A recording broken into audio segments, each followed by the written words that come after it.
मुमरा कलवा assembly हलका से 25 से 30 हज़ार मुस्लिम और दलित वोटर्स का नाम वोटिंग लिस्ट से जानबूझकर कर दिया है गायब। एमएलए जितेंद्र आव्हाड का सनसनीखेज खुलासा, देखें ये रिपोर्ट।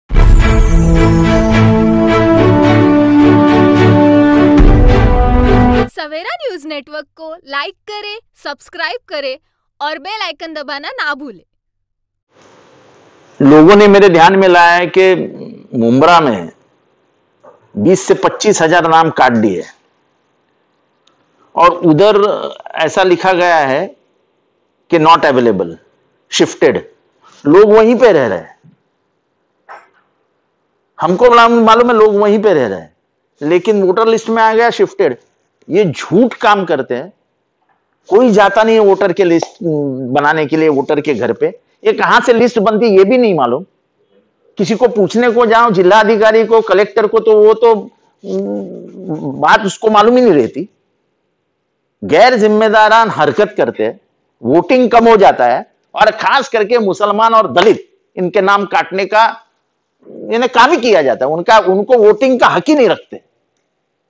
यानी आज भी भारत में यह अवस्था है कि यहां का मुसलमान और यहां का दलित इसको नागरिकत्व का कोई हक ही नहीं दे रहे।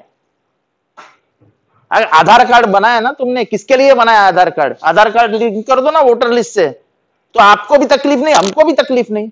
आप डरते हो।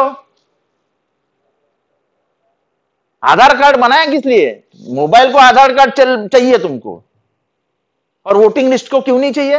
वोटिंग लिस्ट को आधार कार्ड लिंक हो जाएगा तो किसी का भी नाम इधर का उधर होगा नहीं, एड्रेस का आता पता ये हो जाएगा। सबको बराबर वोटिंग लिस्ट मिल जाएगी, एड्रेस मिल जाएंगे, वोटर नंबर मिल जाएंगे, वोटिंग बढ़ेगा, सही से वोटिंग होगा।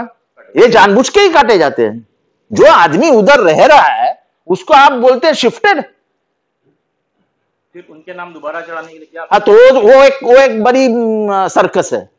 फिर लाइन में खड़े रहो, फिर उनका नाम डालो, उनका नाम आता ही नहीं है। तो मेरा नाम था, अब मेरा नाम आप काट दोगे और मैं फिर 2 काम को जाने के लिए छुट्टी लूं, फिर आपके पीछे आऊं, फॉर्म भरूं, साहब मेरा फिर से नाम लाओ। क्यों? विधानसभा में जो वोटिंग लिस्ट थी उसमें भी घोटाले थे। अब महापालिका की लिस्ट बन रही है कलेक्टर के नेतृत्व में, उसमें भी घोटाले हैं।